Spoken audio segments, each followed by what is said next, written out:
అనుకూలమైన అధికారిని ఏ విధమైన చర్యలు తీసుకోవచ్చు. అది స్వతంత్ర ప్రతిపత్తి గల సంస్థ.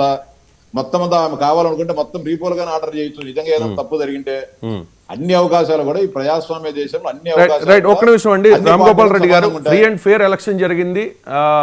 పోలీసులు ఎక్కడ అధికారులు కానీ పక్షపాతం వహించలేదు, అందుకే మిమ్మల్ని కూడా హౌస్ అరెస్ట్ చేశారు, అరెస్ట్ చేశారు అని మీరు చెప్పుకుంటూ ఉన్నారు. కానీ సోషల్ మీడియాలో కానీ లేకపోతే ప్రత్యేకంగా సాక్షి మీడియాలో కానీ వస్తున్న వార్తలు, సోషల్ మీడియా ఉందండి, సాక్షి మీడియా ఎవరిది?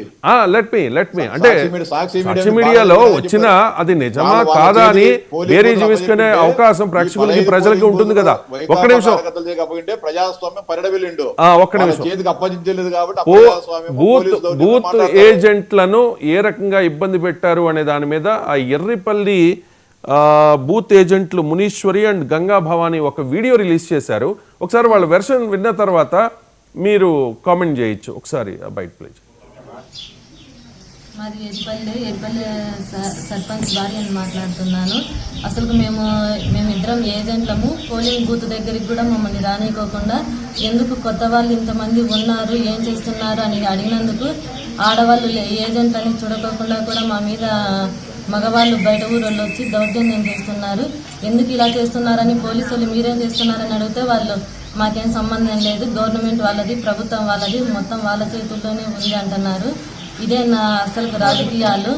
అసలుకి ఇక్కడ పోలీసు వాళ్ళు డ్యూటీలు చేస్తుంటే పోలీసు వాళ్ళ ముందరనే చీరలు డబ్బులు మొత్తం వాళ్ళ మీదనే పంచుతున్నారు. ఇదేంది ఇలా చేస్తున్నారు అంటే పార్టీ చొక్కాలు ఇప్పి కండువాలు వేసుకొని పార్టీ చేయండి అంటే మీరు డబ్బులు ఇవ్వండి, మేము మీకు సపోర్ట్ చేస్తాము అంటున్నారు పోలీసు వాళ్ళు. అసలుకి ఎవరికి చెప్పాలి ఇక్కడ ఉండే సమస్యలు? అసలుకి ఎవరికి సంబంధం లేకోకుండానే ఒకరికొకరు చేతులు చేసుకుంటున్నారు. మాటలతో దూషిస్తున్నారు.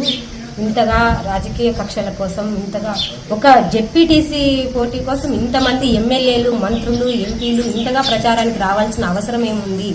ఇంతవరకు ఎంత గుండాలైతేమి మమ్మల్ని వద్దు అలౌ చేయనిము అని మమ్మల్ని లోపలికి కూడా పోనీకుండా మమ్మల్ని వెనక్కి పంపించేశారు. వేరే ఊరోళ్ళని ఆడవాళ్ళని తెచ్చి మా మిందికి దాడి చేస్తున్నారు, అసభ్యకర మాటలతో దూషిస్తున్నారు. అంటే ఇది ఒక ఎలిగేషన్ మాత్రమే. దీనికి సంబంధించిన కొన్ని వీడియోలు కూడా దాడి చేస్తున్న వీడియోలు, ఒక డిఎస్పీ వైఎస్ఆర్ కాంగ్రెస్ పార్టీ నేతల్ని బెదిరిస్తున్న వీడియోలని కూడా వాళ్ళు సర్క్యులేట్ చేస్తూ ఉన్నారు వైసీపీ వాళ్ళు.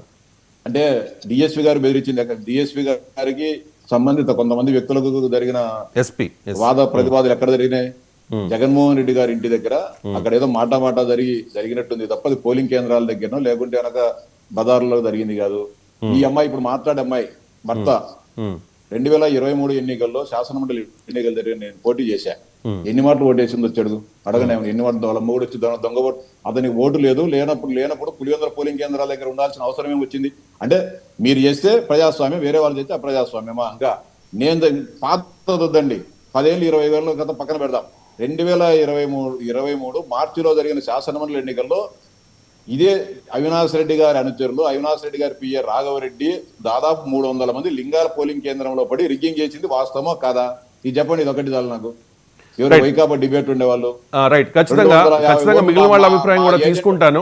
తులసిరెడ్డి గారు బయటికి బీగేసి మా నాయకుల మీద దాడి చేసి రిగ్గింగ్ చేసుకుంది వాస్తవమా కాదా? ఇది ఒకటి చెప్పండి. ఏమవుతుందా? రైట్. ఇప్పుడు అధికారంలో